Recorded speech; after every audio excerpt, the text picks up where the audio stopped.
Hello दोस्तों, नमस्कार। हमारे जितने भी EPS 95 पेंशन धारक भाई बंधु हैं, आप सबका हमारे नए वीडियो में स्वागत है। दोस्तों, सबसे पहले मैं आपको बता दूं कि एक बहुत ही महत्वपूर्ण अपडेट है जो 10/7/2023 को संपन्न हुआ लुधियाना में एक उत्तर महाराष्ट्र अधिवेशन। सबसे पहले मैं आपको बता दूं कि महाराष्ट्र के लुधियाना में एक बहुत ही महत्वपूर्ण भव्य जो तो अधिवेशन संपन्न हुआ है। जो EPS 95 के जितने भी मेंबर थे वहाँ पे सभी उपस्थित थे। मैं तस्वीरों के भी माध्यम से आपको यहाँ पे दिखाऊंगा कि वास्तव में वहाँ पे क्या क्या बातें और कौन कौन से प्रसंग पे बातें चर्चाएं हुई हैं। EPS 95 पेंशन धारकों के लिए सबसे महत्वपूर्ण बात यह है कि क्या उनकी पेंशन में वृद्धि कब तक की जाएगी और धुले में EPS 95 पेंशन धारकों की पेंशनर्स पे क्या क्या बातें हुई हैं और कौन कौन से चीज़ों को जो तो वहाँ पे किया गया है। सबसे पहले ये भी आप जान लें, काफ़ी महत्वपूर्ण है कि कमांडर अशोक रावत जी का क्या कहना है EPS 95 पेंशन धारकों के लिए। जो राष्ट्रीय संघर्ष समिति के राष्ट्रीय अध्यक्ष हैं कमांडर अशोक रावत जी, उनका क्या कहना है। सबसे पहले मैं आपको बता दूं कि माननीय कमांडर अशोक रावत जी ने कल के डेट में एक बहुत ही महत्वपूर्ण चेतावनी सरकार को दी है कि अगर रावत जी ने दी है कि अगर EPS 95 पेंशन धारकों की जो मांगे हैं, लगातार लंबित मांगों को तत्काल स्वीकार सरकार नहीं करती है, पूरा नहीं करती है, तो भविष्य में परिणाम अच्छा नहीं होगा। आने वाले समय में EPS 95 पेंशन धारक किसी भी हद तक जा सकते हैं।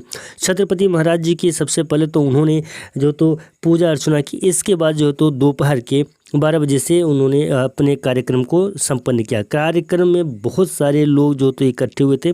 मैं आपको तस्वीरों के भी माध्यम से बता दूंगा और तस्वीरों के माध्यम से दिखाऊंगा। और साथ ही साथ में एक बात भी उन्होंने की कि इसके पहले भी EPS 95 पेंशन धारकों की पेंशन वृद्धि की बातें हुई थी। और सबसे बड़ी बात यहाँ पे ये है कि EPS 95 पेंशन धारकों की जो न्यूनतम पेंशन की राशि है वो 3,000 रुपये तक की पेंशन की राशि करने की बात कही गई थी। लेकिन अगर अभी तक भी पेंशन में वृद्धि नहीं की गई है और महंगाई भत्ता को भी अगर ध्यान में रखा जाए तो वही पेंशन की राशि अब 7,500 रुपये बन जाती है। तो 7,500 रुपये सरकार जो तो 7,500 रुपये का भुगतान करे। अब ये बातें भी सामने निकल के आती हैं और भी बहुत सारी बातें हैं जो माननीय कमांडर अशोक रावत जी ने जितने भी EPS 95 पेंशन धारक हैं उन सबके सामने रखा। कुछ तस्वीरें भी हैं, आइए उन तस्वीरों के ऊपर भी हम नज़र डाल देते हैं। सबसे पहले तो आप इस तस्वीर को देख सकते हैं, महाराज छत्रपति शिवाजी यहाँ आपको सामने दिखाई दे देंगे। इन्हीं के पूजा अर्चना से ही जो तो ये कार्यक्रम संपन्न हुआ। कमांडर अशोक रावत जी भी यहाँ सामने खड़े हुए हैं और उनके द्वारा ही इस मंच का संचालन भी किया गया पूरी तरीके से ओतप्रोत। जितने भी EPS 95 पेंशन धारक थे वो भी मैं आपको दिखा देता हूँ। यहाँ पे आप देख सकते हैं, यहाँ पे एक लाइन में ही आपको मैं बता दूँ, मुझे कुछ बताने की ज़रूरत नहीं है। आप यहाँ से देख सकते हैं, यहाँ से EPS 95 पेंशन धारकों की संख्या और यहाँ तक देख सकते हैं लगातार EPS 95 पेंशन धारकों की संख्या है। आप देख सकते हैं हज़ारों की संख्या में यहाँ पे EPS 95 पेंशन धारक इकट्ठे हुए थे। माननीय कमांडर अशोक रावत जी को पूर्ण रूप से यहाँ पे सम्मानित किया जा रहा है।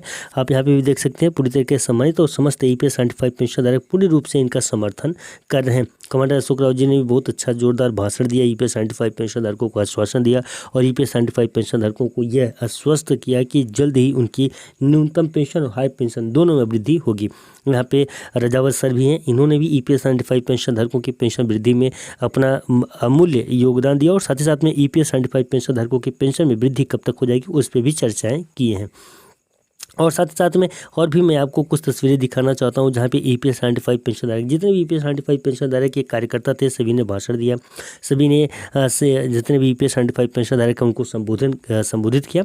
और EPS 95 पेंशन धारकों में नारियों ने भी बढ़ चढ़ के भाग लिया और EPS 95 पेंशन धारकों के नारी सशक्तिकरण, नारी का जो तो यहाँ पे ये दिखाया गया कि EPS 95 पेंशन धारक हैं तो वो भी अपना अधिकार लेना जानती हैं और वो भी अपना अधिकार लेके रहेंगी। कमांडर अशोक रावत जी के समस्त EPS 95 पेंशन धारक जो है कार्यकर्ता यहाँ पे राष्ट्रीय संघर्ष समिति के टीम के सभी उपस्थित थे। कमांडर अशोक रावत जी के नेतृत्व में सभी ने काम किया उन्हीं के मंच के संचालन के माध्यम से। और यहाँ पे आप हाल को देख सकते हैं, खचाखच पूरी तरीके से हाल भरा हुआ था। समस्त EPS 95 पेंशन धारक यहाँ पे इकट्ठे थे और सभी प्रकार से यहाँ पे वार्तालाप हुआ और EPS 95 पेंशन धारकों का एक बहुत ही ज़बरदस्त मंच था जो महाराष्ट्र के धुले में जो तो ये कार्यक्रम संपन्न हुआ और इस कार्यक्रम को संपन्न करने का एक मुख्य उद्देश्य ये भी था कि समस्त EPS 95 पेंशनधारक इस बात को जान लें कि जल्द ही उनके खाते में पेंशन की राशि मिलने लगेगी। रही बात डेट की कि डेट कौन सा दिए हैं, तारीख कौन सा है, इस पे चर्चाएं नहीं हुई हैं। सरकार को एक चेतावनी दी गई है कि अगर सरकार जल्द से जल्द EPS 95 पेंशनधारकों के पेंशन में वृद्धि नहीं करती है तो आगे चल के इसका अंजाम बुरा होगा।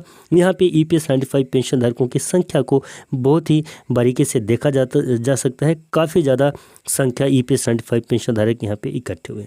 फिर दोस्तों, आपको ये जानकारी वीडियो कैसा लगा कमेंट में जरूर बताइएगा। उम्मीद करता हूँ कि ये जानकारी वीडियो दोनों आपको पसंद आए होंगे।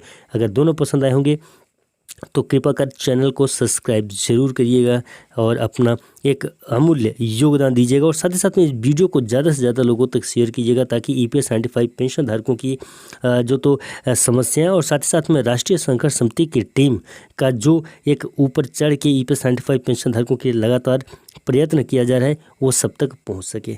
नमस्कार, जय हिंद, जय